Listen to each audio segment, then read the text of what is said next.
Qoğalın nağılı. Biri var imiş, biri yox imiş. Qədim zamanlarda bir qoca baba və mehriban, çalışqan nənə var imiş.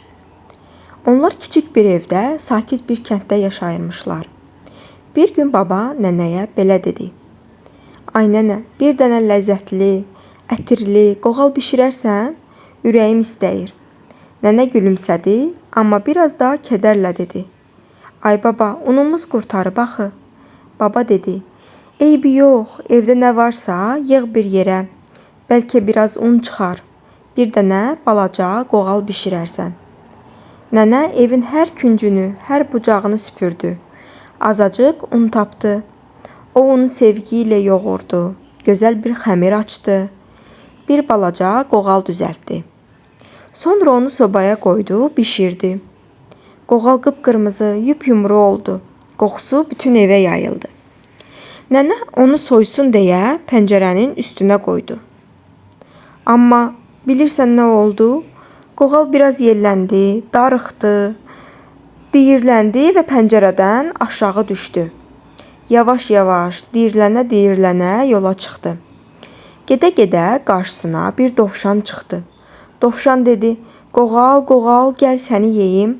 Qoğal isə şirin-şirin cavab verdi: "Məni yemə, məni yemə, sənə bir mahnı oxuyum." Və başladı oxumağa.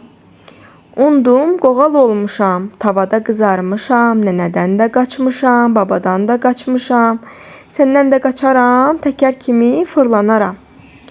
Və hoppana-hoppana dovşandan da qaçdı. Biraz getdi, bir canavara rast gəldi. Canavar onu yemək istədi. Amma qoğal yenə eyni mahnını oxudu. "Undum, qoğal olmuşam, tavada qızarmışam, nənədən də qaçmışam, babadan da qaçmışam, səndən də qaçaram, təkər kimi fırlanaram." Və canavardan da qaçdı. Sonra qarşısına bir ayı çıxdı. Ayı da onu yemək istədi. Qoğal isə yenə eyni mahnısını oxudu.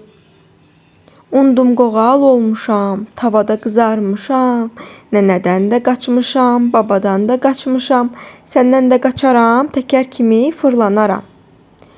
Amma sonra bir hiləgər tülkü qarşısına çıxdı. Tülkü dedi: "Ay qoğal, nə gözəl mahnı oxuyursan.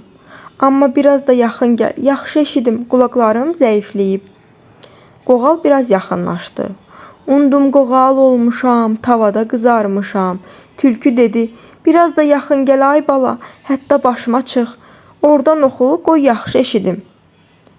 "Undum, qoğal olmuşam." Qoğal tülkünün başına çıxdı. "Tavada qızarmışam."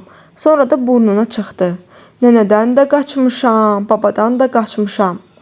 Elə bu anda hiləgər tülkü hopp elədi, qoğalı tutub yedi.